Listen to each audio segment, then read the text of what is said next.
Assalamualaikum warahmatullahi wabarakatuh. Pada kesempatan kali ini, Islam Fisabilillah akan membahas kisah suatu kaum yang diubah menjadi kera dan babi. Tanpa berlama-lama kita langsung saja ke kisahnya. Salah satu kisah dalam Al-Quran yang menarik adalah kisah Ashab Al-Sab. Ini adalah sekelompok kaum Yahudi yang menjadi umat Nabi Musa alaihi salam. Mereka tinggal di dekat kota Elat, di pesisir Laut Merah. Allah mengharamkan mereka untuk menangkap ikan pada hari Sabtu. Allah Subhanahu wa Ta'ala berfirman, "Dan tanyakanlah kepada Bani Israel tentang negeri yang terletak di dekat laut. Ketika melanggar aturan pada hari Sabtu, di waktu datang kepada mereka ikan-ikan yang berada di sekitar mereka terapung-apung di atas permukaan air, dan di hari-hari yang bukan Sabtu ikan-ikan itu tidak datang kepada mereka. Demikianlah kami mencoba mereka disebabkan mereka berlaku fasik." Quran Surah Al-A'raf ayat 163. Ibnu Katsir dalam tafsirnya berpendapat, mereka adalah penduduk Elat atau Ailah yang merupakan sebuah desa yang berada di antara Madian dan Et-Tur di dekat Teluk Aqobah dan pesisir Laut Merah. Negeri itu adalah negeri yang subur dengan kurma dan hasil laut berupa ikan yang berlimpah. Juga merupakan batas pertama wilayah Hijaz, penduduknya terdiri dari berbagai ras. Kota ini dahulunya termasuk batas kerajaan Romawi. Allah Subhanahu wa Ta'ala memerintahkan mereka mencurahkan tenaga, pikiran, dan waktu untuk beribadah pada hari Jumat, tapi mereka mengatakan kami akan beribadah pada hari Sabtu. Akhirnya ditetapkanlah bagi mereka hari Sabtu, karena mereka masih berpegang dengan ajaran Taurat yang menghormati hari Sabtu di masa itu. Maka pada hari Sabtu mereka diharamkan melakukan usaha dalam bentuk apapun. Sementara ikan-ikan banyak berenang di laut ke tempat mereka dengan tenang dan aman tanpa merasa diganggu sedikitpun. Tetapi pada hari selain hari Sabtu ikan-ikan itu tidak pernah datang lagi. Melihat hal itu mereka pun melakukan tipu muslihat agar dapat menangkap ikan-ikan tersebut. Mereka memasang tali jaring dan perangkap serta menggali lubang ke arah tempat air yang sudah mereka buat, untuk menampung ikan-ikan yang dihanyutkan oleh air laut, sehingga kalau ikan-ikan itu sudah berada di dalam lubang itu mereka tidak dapat keluar lagi untuk kembali ke laut.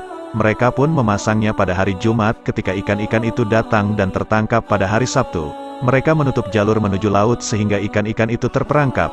Setelah lewat hari Sabtu mereka mengambil ikan-ikan tersebut. Allah Subhanahu wa Ta'ala melihat apa yang mereka lakukan. Akhirnya Allah Subhanahu wa Ta'ala murka dan melaknat mereka, karena perbuatan yang mereka lakukan melanggar perintah Allah dengan sebuah tipu muslihat secara kasat mata, seolah-olah mereka tidak berbuat apa-apa padahal mereka telah melakukannya.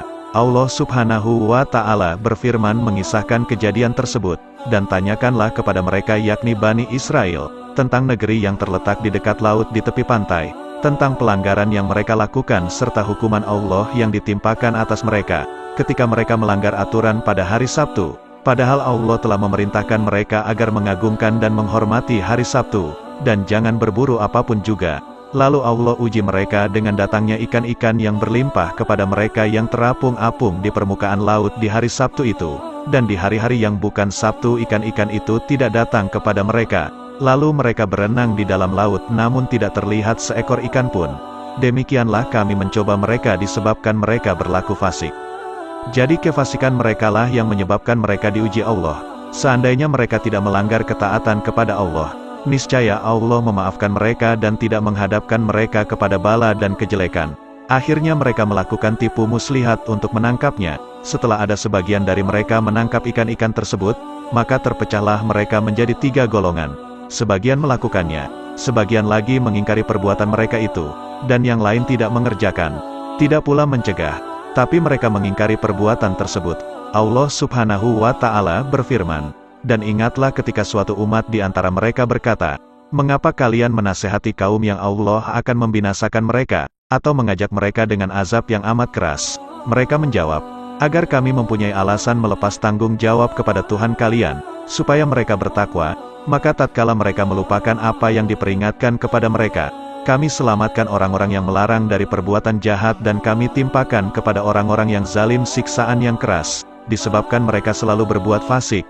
Maka tatkala mereka bersikap sombong terhadap apa yang dilarang mereka mengerjakannya, kami katakan kepadanya jadilah kalian kera yang hina."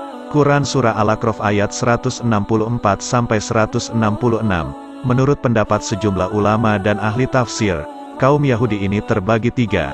Kelompok pertama mereka yang melanggar, menghalalkan penangkapan ikan pada hari Sabtu. Kedua, mereka yang melarang perbuatan itu dan meninggalkan mereka. Ketiga, mereka yang diam saja dan tidak melakukannya dan tidak pula melarang perbuatan mereka. Namun mereka yang tidak melakukan dan tidak melarang hanya berkata pada kelompok yang melarang, "Mengapa kalian menasehati kaum yang akan dibinasakan atau dijajah Allah dengan azab yang keras?" Quran Surah Al-A'raf. Allah Subhanahu wa Ta'ala berfirman, "Katakanlah Muhammad, apa yang akan aku beritakan kepadamu tentang orang yang lebih buruk pembalasannya dari orang yang fasik di sisi Allah, yaitu orang yang dilaknat dan dimurkai Allah. Di antara mereka ada yang dijadikan kera dan babi, dan orang yang menyembah taghut, mereka itu lebih buruk tempatnya dan lebih tersesat dari jalan yang lurus." Quran Surah Al-Maidah. Kisah ini menyampaikan kepada kita bahwa aturan hukum Allah Subhanahu wa Ta'ala harus berada di atas segalanya, dan hukum Allah tidak boleh dikalahkan oleh hawa nafsu dan aturan hukum manusia dengan alasan apapun, karena ketetapan dan perintah Allah Subhanahu wa Ta'ala tetap yang paling utama bagi para hambanya. Wallahu a'lam bishawab.